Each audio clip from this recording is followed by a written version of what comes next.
Welcome everybody to podcast number 265. Are you setting realistic deadlines? Wow, I didn't say that right. Whoa, what is wrong with me?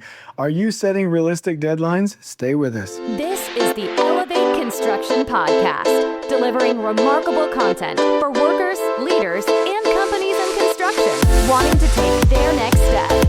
Get ready to step out of your comfort zone with Schroeder as he encourages you to do better. Live a remarkable life and expect more. Let's go. Welcome everybody. I hope you're doing well. We have a fantastic podcast. Well, I do. We have a fantastic podcast for you tonight with some content stolen straight from Jim Collins' book, Entrepreneurship 2.0. And so I read this and had to share it with you.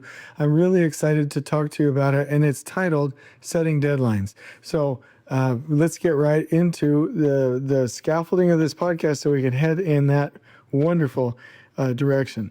And so I do want to say, just by way of introduction, hope is not a strategy. Wishful thinking will not get you there. That is why we have to make sure that we are estimating things properly and that we actually have a plan. That is why Takt planning is better. That's why visual planning is better. That's why doing anything more than guessing is better than what we typically do to estimate deadlines and overall project durations.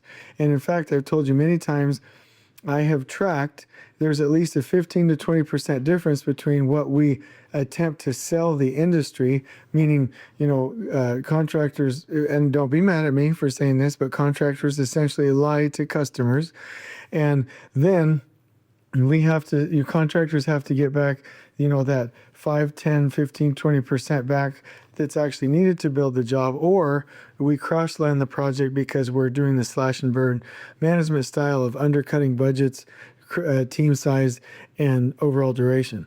And so we're going to talk about the difficulty of setting realistic durations tonight because it's a big thing and we have to talk about it. So first of all, what am I excited about in life? So I'm excited about working with craft, and I got some insights and work revelation today that our foremen should, and I learned this from somebody else, but that our foremen should be some of our best teachers and mentors on the project site. They need to know how to explain something, demonstrate it, guide, and enable people through the learning process so that they can really learn from themselves. And we can train the next generation of workers. I heard three things when it comes to the current workforce. Number one, we just don't have as qualified of people anymore. And there's a little bit of a difference in generations. The older generations were harder working. They had better attitudes. They weren't as, needy, I guess. They were more disciplined, more willing to come to work and, have grit and work hard, right? The other thing is there was a gap in the economy, especially around 2007 and 8, where construction was not booming for a long time. So there's that training gap. And then there's also work is booming to the point where we don't have the proximity and the training. And so we have to fix these things.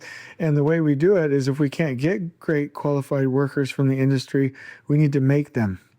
The other thing is foremen really need to be able to give their people, the things that will give employees high engagement, connection, relevance, and measurement, and be able to lead in a way where they win influence with their workers. And so I'm just inspired about the concept that not only can we get production, quality, but we can have foremans, we can teach foremans to be our best mentors and leaders in the industry to make a difference and to create, train, and develop the next workforce, the next generation of people, because we're not just naturally getting them, from the places that we used to. They just kind of popped out of nowhere, right? So that's what I'm excited about. Let's talk about some feedback. Here's some feedback that I received. By the way, from your podcast, I heard you reference Patrick Lencioni, but I had not read any of his work. Anyway, in the past 4 weeks, I've read 6 of his books, and I feel like a sponge absorbing such fantastic concepts. Thank you for your book suggestion list. And thank you for sending in this feedback. I love that. So let's get right into the podcast tonight. Here's the conflict.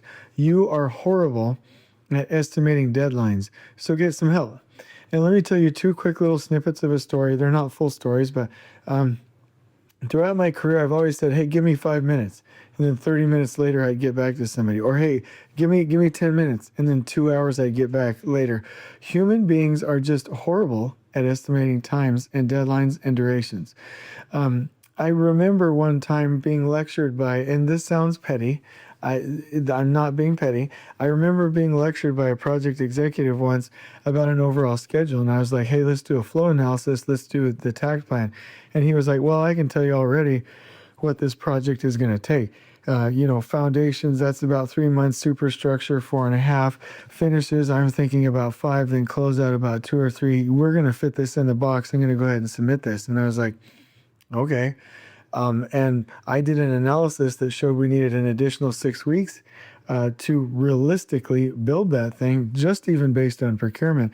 And, I was ignored, not pouting, not upset. But then that project ended up taking 2 months longer than what they had bid. And I think we could have gotten to the 6 weeks had we had flow and they didn't enter into a push situation and angered the owner. And I didn't stay throughout that project. And I think about that, the arrogance of us humans thinking that we can estimate time and durations and deadlines is just silly sometimes. We just can't do it. Let me tell you about some data here. There's something that I learned in the Scrum training. And to be specific, if you want great Scrum training, go to Scrum Inc. Or reach out to Felipe Engineer, and he has a great Scrum Master training. It literally changed the way I looked at scheduling. Fantastic. And this slide that he showed me is called the traditional project estimation error. And so the graph shows the effect of uncertainties over time. And so it gives a baseline on the graph, and then it says, okay, here's spot on for time estimation. Here's 2 times of error within an error range. Here's 4 times. When you're starting to plan a project from a feasibility standpoint, usually we're about 4 times wrong. I know I'm saying that not great, but we're not spot on. If here's the target, we're about 4 times off of that target in the feasibility stages, in the design, conceptual stages of that design. When we're making plans and we're setting our objectives and, getting into schematic design development, we're about 2 times as wrong as the actual duration is. And then when we start to get down to, pull planning, make ready scheduling, we're about at least, 150%. So we're about a half again as wrong as the target. Boy, I'm not saying that super intelligently, but basically, if let me see. So if 1 was the target, we would be at 1.5. Earlier on, if 1 was the target, we would be at 2. Earlier on the project, if 1 was the target, we would be at 4. Meaning we are way off.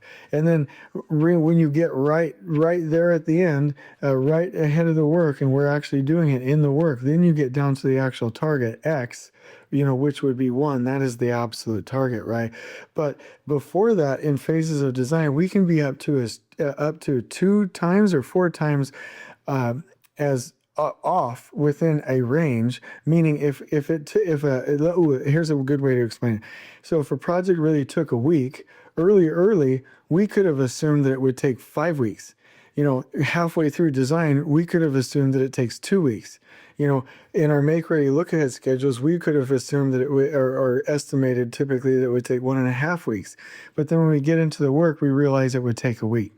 So that's how the numbers work. I apologize for not having more of a vocabulary to explain that. So the point is that humans are horrible at setting deadlines.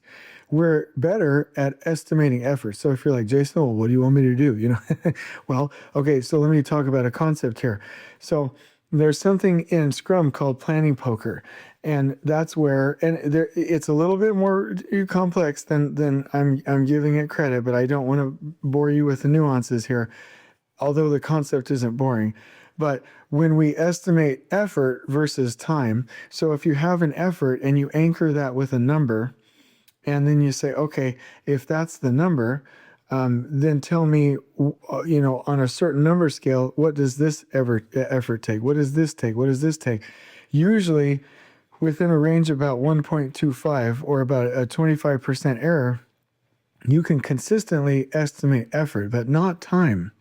And so when we guess on CPM schedules and other schedules, we're like way off. We need to be estimating effort. And so, we need to be using things like historical production, and especially Takt planning, which can summarize, and this sounds like a CPM term, but it's not, but the level of effort, the amount of time that each work step would take for the work packages in a Takt wagon, and then you can create that Takt train and then simulate on a flow that is common for that program type in your region. And those types of schedules will be so much more accurate. A Takt plan that estimates effort and flow in schematic design will always be better than a CPM schedule after finished design, meaning it is a better predictor of the overall effort and the time duration. So why is this important? Not having a realistic deadline pushes us into bad behavior. But then we start throwing money, manpower, materials at the problem. We start crash landing, and we start taking longer and spending more money than we otherwise would have. It's counterintuitive, but for construction projects, we have to have the correct end date and the correct budget, and then work back from there. So if we do that, then you can make up time. But if you cut the time and then try and slash and burn everything and freak everyone out and put everybody into a pushing situation, it's going to take longer and cost more money. And so I would always advocate making sure that we're estimating that effort, and we're always using Takt planning. The other thing, when we're doing overall scheduling and setting deadlines, I always recommend intermediate deadlines, intermediate milestones, getting your team on what I call a mini march. I've explained that in the book, Elevating Construction Superintendents. And if we do that, when we're done with the project, we can be what's called DDFD, done, freaking done, or whatever word you want to substitute that, with zero defects, and actually have that done. Let me actually go to a section in the book, Entrepreneurship, or Beyond Entrepreneurship 2.0. I want to read you a section. All right, here we go. I've got it all highlighted for us. All right, so this is on page 267 in Beyond Entrepreneurship, and it says deadlines, freedom, and a framework. And so it says, I once had a construction project underway led by a contractor who does exquisite work, but we ran into a problem. The project moved slowly during the summer months, the very time when the project should have been moving much faster to account for the inevitable slowdowns winter would bring. So I said to the contractor, we need to set a deadline. Why don't you think about it for a week and come back on Friday with a deadline that you could commit to? Then we'll talk. He came back on Friday and offered, how about October 31st? That's an unacceptable deadline, I responded. But it's an extremely aggressive deadline, he pushed back. I mean, we're going to have to pull out all the stops to hit October 31st. No. You don't understand my point, I said. And this is from Jim Collins, everybody. He said, you don't understand my point. The deadline is too aggressive. We both know that there's almost no chance you can hit October 31st, which renders it utterly useless as a deadline. I let this sink in. Why don't you reconsider and come up with a deadline that you can 100% commit to hitting with perfect work completed absolutely on time, no matter what happens with weather and unexpected problems? He then offered, okay, how about next March 31st? At what time on March 31st, I asked. You want an exact time? Yes. Otherwise, how will we know with 100% certainty that you'll hit it? Okay, how about March 31st at 5 p.m.? That sounds much better, I said, knowing that even March 31st would be challenging but doable. So you can 100% commit to the deadline? Yes, he said, no problem. And then in follow-up, he said, we're working to hit your deadline. No, it's not my deadline, I replied, and then paused. It's your deadline. The pace quickened, and sure enough, the team hit the deadline at 4:45 p.m. on March 31st, just 15 minutes to spare. Deadlines stimulate progress, but only if they are commitments.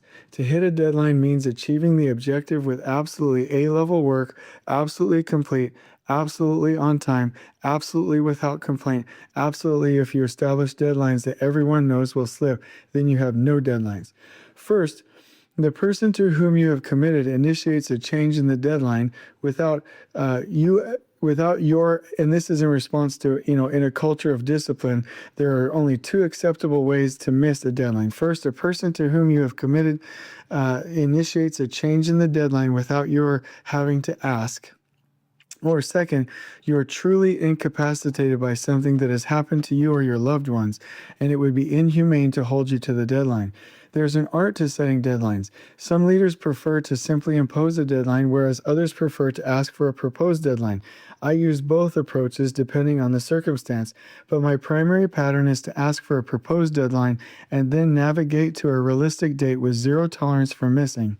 But however you do it, the key is to ensure that people have no ambiguity about their deadlines, that they are committed to meeting them, and that you have a culture where missing deadlines is simply not an option.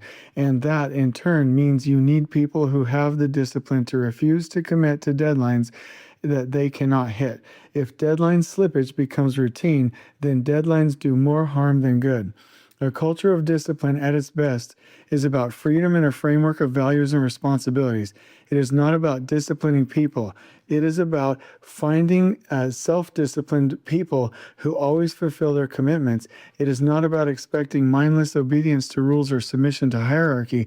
It is about having the right people who crave wide latitude to do their best work. And so the other thing that I would say is, we really need to set realistic deadlines, because if you don't set realistic deadlines, you can't really hold somebody accountable to it, simply because once you do, then they're going to start to sacrifice their families and do really silly things to meet them. And so there's more in that chapter about milestones. I highly recommend that section. But my message tonight is that we do not give ourselves enough time. We undercut ourselves, and we're horrible at estimating times.